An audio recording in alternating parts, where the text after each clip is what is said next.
Hyrox race morning. Got a bit of an update about Ryan. Last night he wasn't feeling too good. So it's 4:30 in the morning.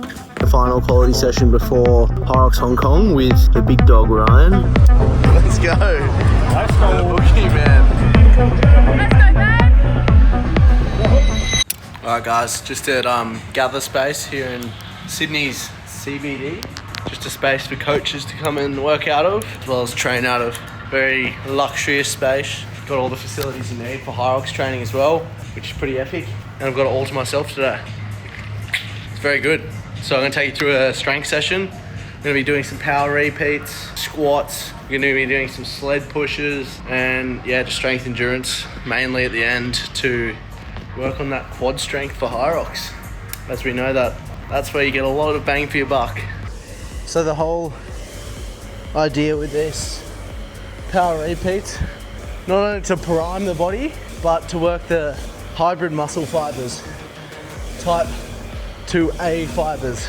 These are great for building durability and power for Hyrox training. If we look at your muscle fibers, we've got type 1, slow twitch, and then type 2, your anaerobic muscles, which are great for developing force production, but they fatigue very fast. So training the fast twitch type 2A that can be trained to be more aerobic will allow you to produce force, like on the sleds or the ergs, but also allow you to recover faster.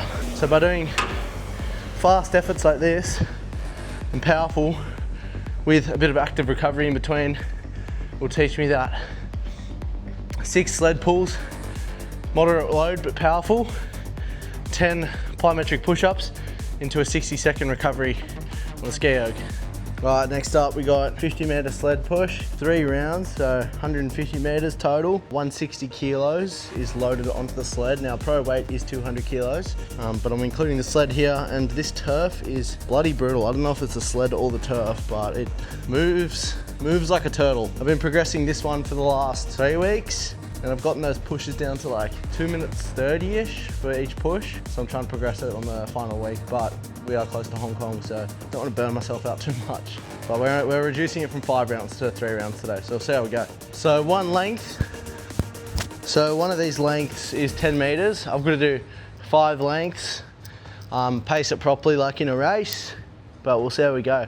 There's been a big weakness of mine, the sled push, but it's the times are coming down. If I can make that first part of my race a bit quicker, I've got a really good chance for a strong back half like I normally do. So yeah, let's get into it.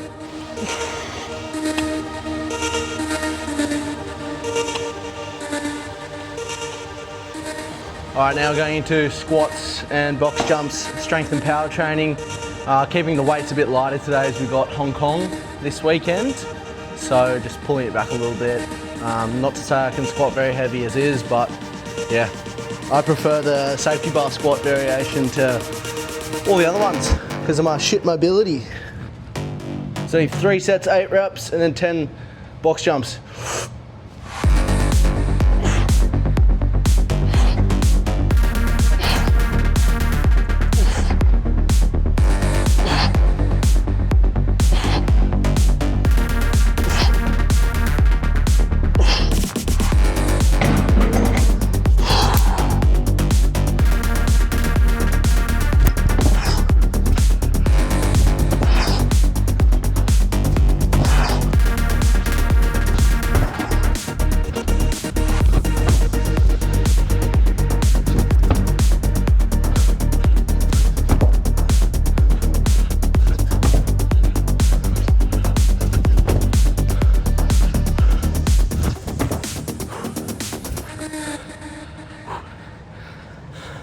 Alright, today we're at Gore Hill Oval. We're going to be hitting a quality session, the final quality session before Hyrox Hong Kong with the big dog Ryan. We're going to be doing 8 by 1k, probably like a 3:35 pace, and cut it down. Then we're going to finish with a 1k run, 80-meter burpee broad jumps, a 1k run, and then 120 wall balls at 9 kilos. And that'll be the session for today. So about 10k of quality running, mixed in with a bit of fatigue station work. Let's get to work.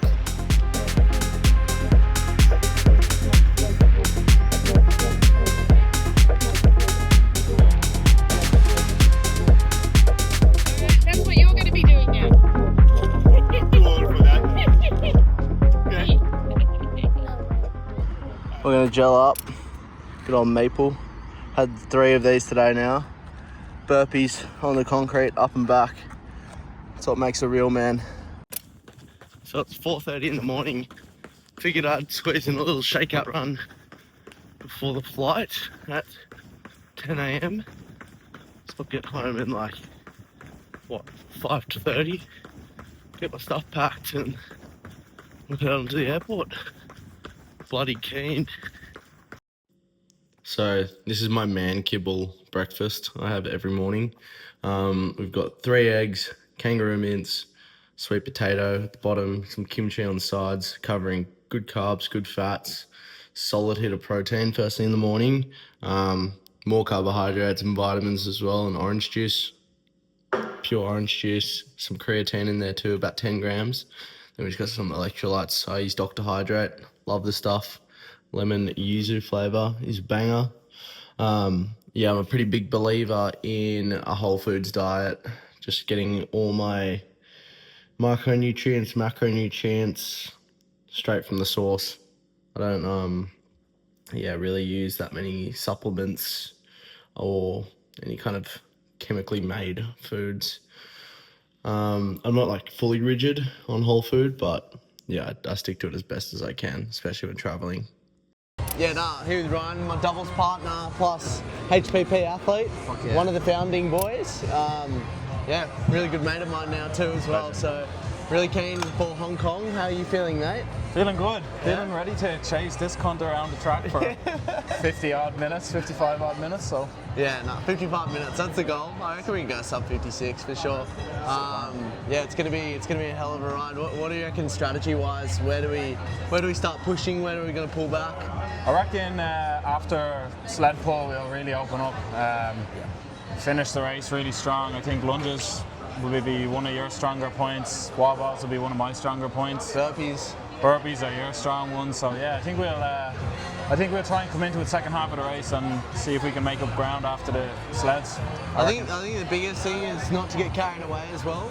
Yeah. At the start, there's going to be a lot of guys going out hot. A few good guys in our heat as well. And I think just really running a lot easier than we think to start with. My running's pretty strong right now. Yeah. So Ryan's strategy is just going to be to hold on. Yeah. Especially in that first half of the race, and then I'm going to push the burpees pretty hard, just to try and get ahead, make a move, and we'll be able to run pretty solid off that. I reckon first half of the race will be just pacing it, easing into it. Second half, as soon as we come out of the sled pull, it's open up, recover on the row, and then just grind it out till the end. Regardless of how I feel, I can hit the lunges hard. So I know if we get into those wall balls at the end, I'll be able to at least get out 25. And then Ryan can take over from there and should be able to set us up. If you can get 25, I'll finish them. I'll be able to get 25. I'll finish them. I think we're on for a good race. Let's go. Hopefully the convention centre's cold because it's fucking humid there. Yeah, it's going to be humid. I looked at the dew point, 24 every day. Dew point, which makes your running 20% slower. Yeah. If that happens inside, we're pretty fine. We're in trouble, yeah. But everyone else is too. It's the same for everybody, So, let's go. DK, Boogeyman, we're off to Hong Kong. Well, thank you very much. How are you feeling today? Feeling pretty good, mate. Feeling pretty relaxed. The body's a bit sore, but got a few days to take it easy and kick back. So what's the plan of attack for this race? I just go out and have some fun.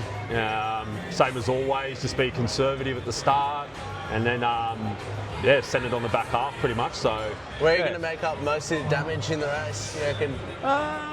Mate, I think the lunges and the wall balls are, I've got to keep that in mind because I find that if you come into them cooked, you can lose a lot of time on them. So that's what worked for me in Brisbane, where I sort of had that in the back of my mind. And that's what didn't work for me. It didn't work. By the wall balls. Need some tips. Needs a tuning with me. So, mate, just still a bit conservative on the sleds. Hopefully, it's a good sled track, but just take that first half of the race conservative. Nice. Yeah. And current PB time in the pro? Well, mate, it's a time of legends, isn't it? It's 103.09, eh? 103.09. It's a time to get. So whether I'll beat that, I don't know, but I'll probably be in and around it, I think. Sick. Yeah. Sick. So let's fucking get it. Mwah.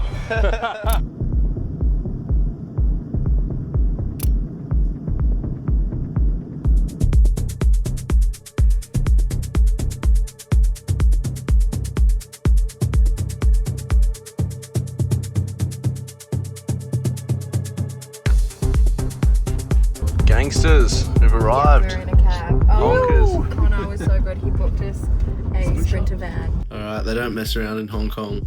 This is pretty epic. Nice cute little room. Lovely. Another bedroom. Lovely. Not bad at all. Not bad at all. 2 TVs in this room. Right, so we've spent the day, basically started the morning with the shakeout run and recovering for the day. We've got the big race tomorrow. So what I'm doing now is just a bit of work on HPP with my HPP athletes. Currently coaching about 36 athletes. I've gone through about 30 check-ins in the last 4 hours of the morning. Check-ins are a bit of a process for me. My whole philosophy on coaching is to actually sit there, go through all of their data at the end of each week, and then give them tips for the following week as well on what they need to do better at, but also review their data and see what's going right, what's going wrong, so we have better focus points for each week. Basically, if we look at the dashboard over here, I can see I've created this dashboard where I can see whose programs are coming up over the next kind of 10 days. It'll give me an idea of who I need to update. So you can see I've got 16 programs to update in the following 2 weeks, whose renewals are coming up as well, and what athletes I need to focus on as well in regards to alerts. So, things I like to track are stress, sleep, recovery, biometrics, all that kind of stuff to make sure my athletes are trending in the right direction. And then obviously any notes or anything I have as well coming up for my athletes, any program tweaks, any travel dates coming up, anyone sick, anyone that needs their programming modified on the fly. They're also a priority week to week too. I'm down to my last 2 check-ins for the day out of the 36, so I've got Isaac and Lisa's left. I use Training Peaks to track everyone's data as well. For example, this is Isaac's data. He had a threshold run with some sled push work at the end. Beauty of Training Peaks is all the data goes through onto their watch, and it'll tell them exactly every step to stay, what's coming up, but also the heart rate zones to stay in, and it'll beep at them if they go out of those ranges. So it's almost like they have me coaching them on their wrist at the time of the workout. I can see their trends, so their heart rate trends, their paces as well, even things like their cadence, that kind of stuff too. So there's a lot of data involved. I also like to get my athletes to put in comments at the bottom of each session just to make sure that I can see what's actually going on and how it's subjectively felt too. What I'll do from that is in their program, so if I head over to, let's say, one of my athletes like Ryan, the one that's filming this phone on the phone right now, I'll be able to see things like his biometrics. Obviously, we've had a shocker because we've just landed in Hong Kong. So yeah, we can expect heart rate variability, HRV, all those things to be down, as in heart rate has gone up and HRV has tanked. And that shows us that that's a negative sign of recovery. So they're things that I like to look at with my athletes. Obviously, he's traveled across the world, so that's pretty expected, and we're not putting too much focus on that.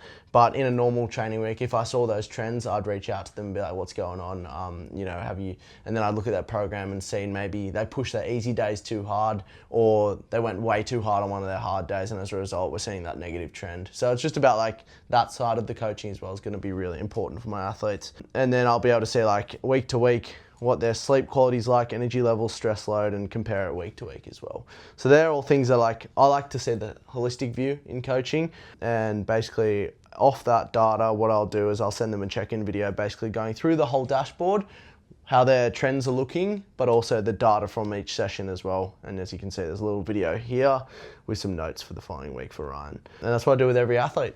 And yeah, it's a bit of a process, but gets results. All right, so it's race morning. Got a bit of an update about Ryan. Last night he wasn't feeling too good. He had a bit of a grumbly stomach, and I hadn't heard anything from him until this morning. And he said he had a spew last night, so he doesn't know if it's the food that we ate last night, or said he might have overdone the electrolytes, but whatever it is, I've looked at his recovery on the HPP dashboard, and boy, look at that, 1% recovery. Told him not to look at it, but fuck, that's not good. Big dip in the HRV, big increase in resting heart rate. His resting heart rate is usually 42, now it's 75, and his HRV is 12 or 13. Fuck, 6 hours of sleep. Yeah, not ideal. Not ideal on race day, but I've just told him to chill out, hydrate, and he's just going to rest up today. pretty shit timing, but let's see what we can do tonight.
Let's go.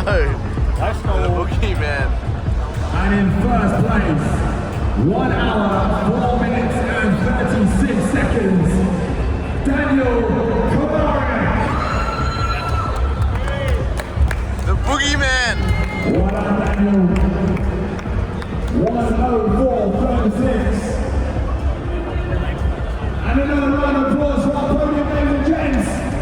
95 to 39.